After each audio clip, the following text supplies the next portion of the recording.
And as we start to unpack the work breakdown structure and start to identify the deliverables and the activities and the tasks, and we start to think about the time and we start to think about the cost, we can also start to think about resource requirements. So as we're thinking about, what's it going to cost us to do this task, we'll start thinking about, well, what type of equipment do we need? What's the tools and technology required? Are they available? In the sense, are they standard resources in the workplace? Can we grab? Are we able to just get a couple of reams of copy paper without having to order it or put in a requisition for it? Or that's an example of a standard, or is it non-standard? Is it something that we don't normally have and we have to either purchase it or hire it?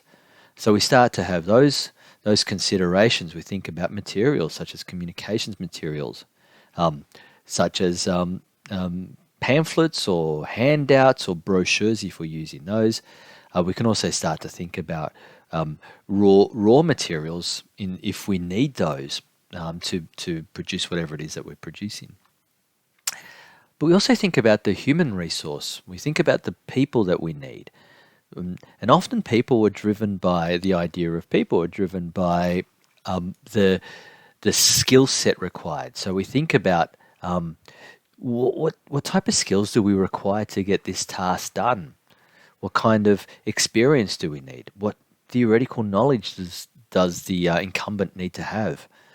And from that starting point, we then start to think about, do we have those people available? Do we have enough of those people available? Do we have enough of that skill and that competency available? And if we don't, where do we get them from? Can we draw them from existing resources? Or do we have to hire? Do we have to go to labor hire in terms of contracts? Or can we pull them in from a different area? And there might just be a change of cost center, transference of costs through the cost center. And we also think about the workforce mix, making sure that we have a good balance within that in terms of skill mix, but also diversity in terms of strengths and weaknesses and so forth. So as we're decomposing our project, as we're unpacking what needs to be done as part of the planning process, and we're identifying the what needs to happen, when it needs to happen, and the costs associated, we start to think about these resources as well.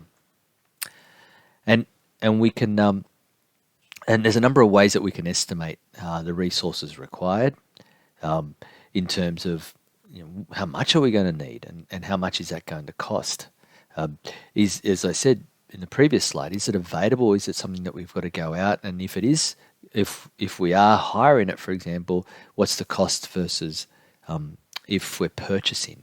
And as part of that, also thinking about when is that resource going to be required? Because sometimes the timing can also influence its availability and its cost and so forth. So coming back to this point, which I've been making through the resources and particularly through the breakdown structure is the link between resource estimating and cost estimating. So normally these things are done together, but the thinking process should be separated in a sense of one's going to get us to start thinking about the other, but we need to identify them both separately. So the resources, because we're going to have a resource strategy, gathering strategy as part of our plan, but we're also going to need to have a separate cost component, a budget to it as well.